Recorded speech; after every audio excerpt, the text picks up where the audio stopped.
Assalamu alaikum. Dünyanın her kaysi caylarının hikayelerini hürmetli ustalar, mihmanlar ve hikayelerin iştirakçıları. Uyghur Project Fondu tarafından kuruluşturulan İstanbul Diksiye, İstanbul 20 Diksiye, Çıkıma 23 namda ilmi muhakimcilerimizden hoş geldinler. Sayın Rektörüm, Sayın Başkan, çok değerli konuklar, dünyanın her yerinden gelen misafirlerimiz, Uygur Projesi vakfı tarafından düzenlenen İstanbul'da 20 Konuşma 2023 adlı konferansımıza hepiniz hoş geldiniz.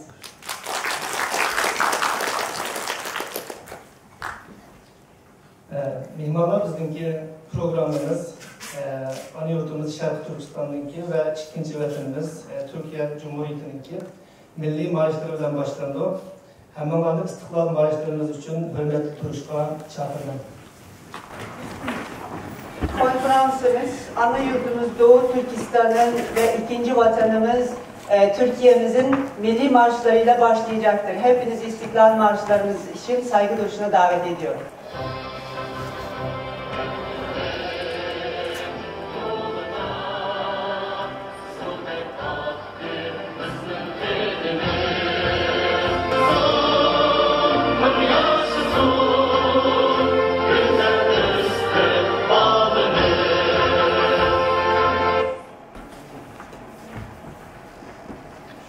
Endi Uyghur Project Fondu'nun başlığı Doktor Erkin Sızık'ın geçiliş notuku sözler verişke teklif kılınız.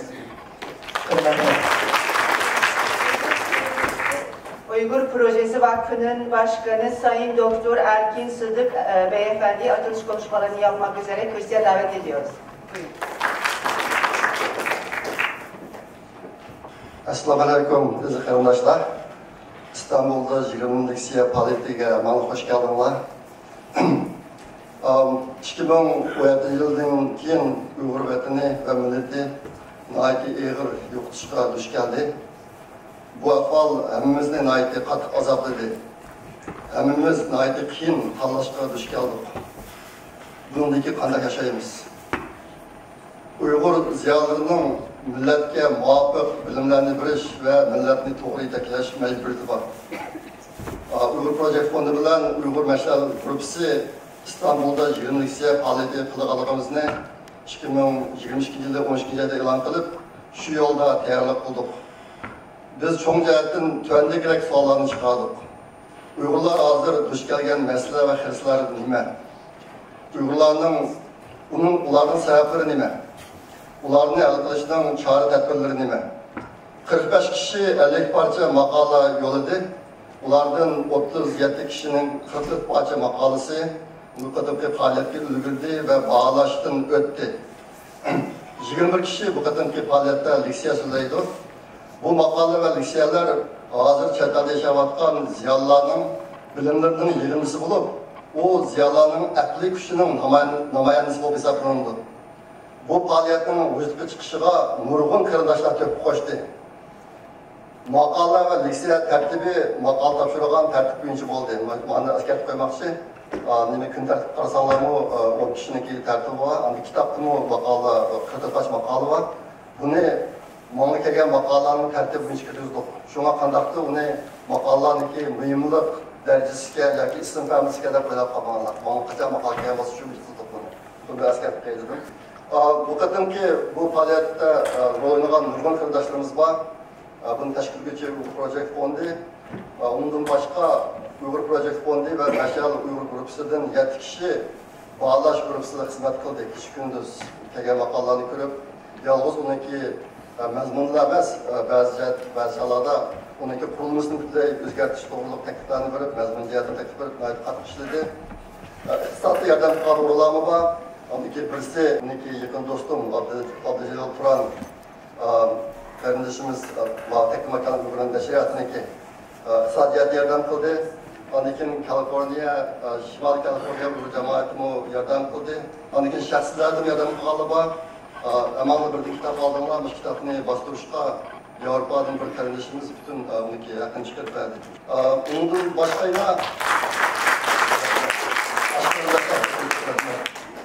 Ondan başqa 6 kişi tahrir olub işledi. Bütün maqalalarını oxub, onun imlalarını doğrulab degəndək. Şuna kitabı qarasaqlar, buların qurulması şəklə cəhətdən yuqarı sifət bilan işləndi kitab. Həm də biz pulu satqımızda ən əzəm bahada bastırdıq. Şuna şiirlə oxşamaydı vətəndaş bu kitablara. Ağan cəhətdən esil çıxdı. Muhammed Uyğur qardaşımız məsələn müharib olub işlədi. Lakin muqava dairəsi üçün o kəsbi xanım vətən uzun müddət işləyən. Şu xanım Layla Bədi muqavasını. Anladıkən məsul korrektör və bədləgücü, bunun da 3 qardaşımız var. Məmurlar təbii qoşulu bütün asatlı qağaş qardaşlar gec gündüz nəticədə qatıb işlədi. Hatta qılıb kitabını tümüyün çıxırışqa ülgüdü. Bu qardaşlara köpdən köp rəhmət. Bundan başqa yana dostumuz Doktor Borxan saytındakı yardımıyla İstanbul Sadaqatın Zayni Üniversitesi mağazalını çıxıb bədi. Ahmet Acar Cavad Efendim'e İstanbul Sadaqatın Zayni Üniversitesi'ye köpten köp rəhmət.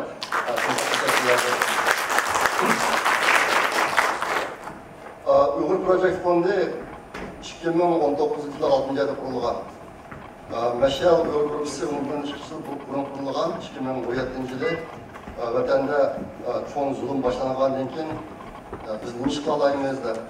Eğer Change.org degan formatı var, aşağıya İngilizce Torchlight Uyghur grupta insanlar o yetkipaça müracaatnoma chiqdi. Bizim bu grupda her xil tillarni biladigan kishilarimiz var. Bizniki dastlabki müracaatnomalar 9 xil chiqqan.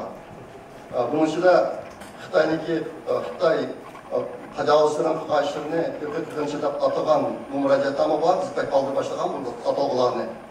Şununla imza koygan kişilerin kısanı 100 mingdan aşırı.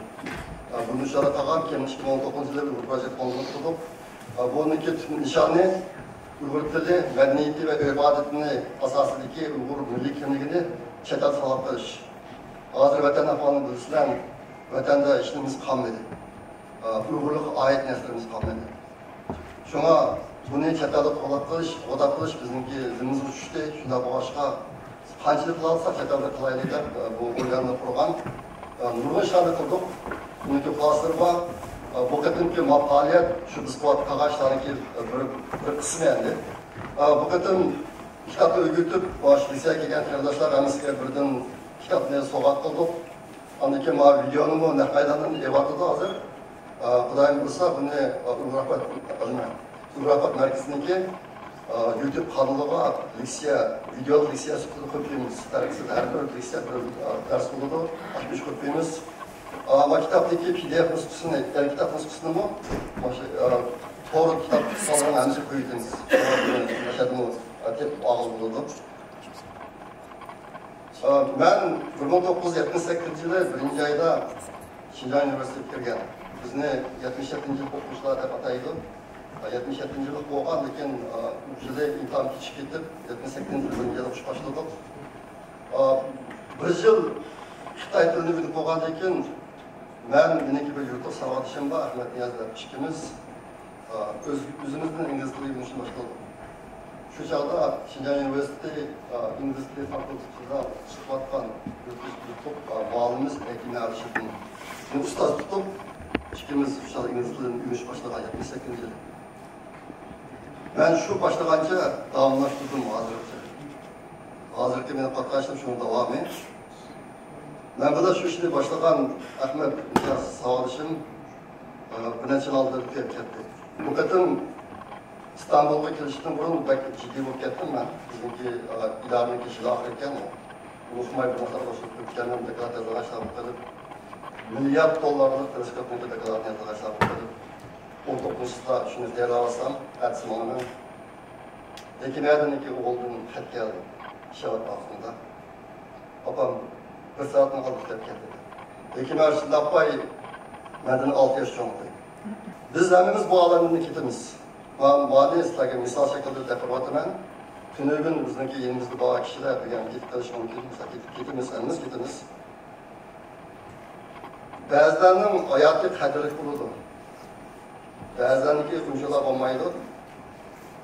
Dünyada nurgun kişiler o'zidan cho'ng ishlarni qilib yashaydi. Natijada ularning hayoti qadrli bo'ladi. Bugun uch so'rovga kelgan qarindoshlar ichida ana shunday o'zidan cho'ng ishlarni qilib yashayotgan qarindoshlarimiz ham ko'p. Ben davamlı öz-özümden bundan çıkışlarını so'rab yashayman. Uni birisi ben hazır düzen kılalıgan hem işlerini kılıp yoki qilishga urinib yashayapmanmi.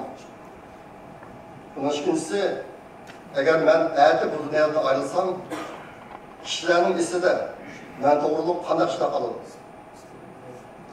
Ben oturgan qarindoshlarning hammasiniki mushtak yashashni qilaman. Artık yaşab ünümünü ko'rsatganlar. Şundan sonra ünüm burada oturuş, bundan yaşaş. Meyli penni dünya olsun, ya ki dini dünya olsun, her ikisi bunda üç xil kişilerindeki halk kalbide mengu yaşaydıqanlığını eytidir. Onun birisi başkalarına bilinmeyen kişiler. Mesela sizler zamanını okutuşunu oynatmakmalar. İşte oturan qarindoshlarning ish qarshisi bizniki boshlash maktabniki, o'rta maktabniki yoki oliy maktabniki ma'lumot tutolmaydi. Bilinmagan kishi boshqalarning qalbida mangu yashaydi. Agar biz Abdushukur Mamtimin desak, esimizga nima keladi? Ko'z oldimizga nima keladi? Abdushukur Mamtimin ma'lumotga kelgan kiyimi, taqgan ko'zoynagi, o'ylagan mashinasi, tutgan uyi, yegan tamir kelamdi. Yo'q. Ben Abdushukur Mamtimin ma'lumotda yashab ketgan uyini ko'rib qoldim men. Bizning aqldan bilmadim. Lekin bizning ko'z oldimizga kelgani Abdushukur ma'lum bilan qoldirib ketgan kitobdir. Bu birinci nokta şu. İkincisi sahabatçılar. Sahabatçılar, Uygurlardaki sahabatçılardaki köpüncüsü mescid yasab qo'yish bilan xalqning qalbida mangu yashaydi. G'arbda maktab yasaydiganlar bek ko'p. Agar Amerikada Harvard University, MIT, bizniki maktab, Kaliforniya Texnologiya institutlarida borsalar, bütün cho'ng binolarning hammasini ismi odamlarning ismida qolgan. Bu nima odamlar desanlar, shu binoni yasagan chog'da Amerika pul chiqargan odamlar. Ashta qilib binolar yasab qo'ydi, ular mangu yashaydi. Bosh maktablarga 500 yil undan ortiq bo'lgan maktablar bor. Şu kişiler şunun buraya yaşayan. Lekin binoda ismi yo'q. Bu ikinci bir adam. Üçüncüsü farzandni yaxshi tarbiyalagan kişiler. Eğer farzandni yaxshi tarbiyalasangiz, bu farzandlar dadisi ve apisi başlagan ulug'vor ishlarni davomlashtirib, uni keyingi avlodlarga o'tkazib Bu kadın kitap uchun maqola yozgan mazkur so'rindagi qarindoshlarga leksiya so'zlab berdigan ve bu kadınki faaliyet için o'xshamagan darajada tepib qo'shib, ismi bir yerlarga yozilgan qarindoshlar shu qo'llangan kitap bugungi leksiya ve biz YouTube o'qiydigan shu videolik leksiyalarniki roli bilan xalqning qalbida mangu yashaydi. Xudoyim bo'lsa, biz bu faoliyatni bunga erishib qilamiz. Biz shuni bo'lmagan chog'da leksiyani qarshilab qilib, bu kitap chiqarishni erishib qilishimiz mumkin. Biz shunaqa bir irodada hozir. Sizlarniki mushtab qo'llab qilishinglar bu ishlarni zo'r o'ynaydi. Ko'p rahmat. Sizlar ketin vaqtimizda shu o'qigan qarindoshlar chidimi, ko'p qarindoshlar maqola yozganlar, bunlar so'zlab qo'yganlar. Endi bizniki hozir qilayotgan ishimizniki turkisidan bizning vatanimiz ozod bo'ldi demaymiz. Bizniki iqtidorlarimiz qanday yashash, qanday tirishish. Bunu biz tanlayız. Onun neticesini Allah'a bırakın. Şuna biz en isteklerimizi yaşasak, ömrümüz kork etmeydi. Ahmet Emen degende bizimki hayatımızın kadri bozuldu. Şuna hastanedeki bir gel Allah'a hareket karışık vergen Allah'a köpün köpü rahmet. Kudayım olsa parkımız bulduk olsun.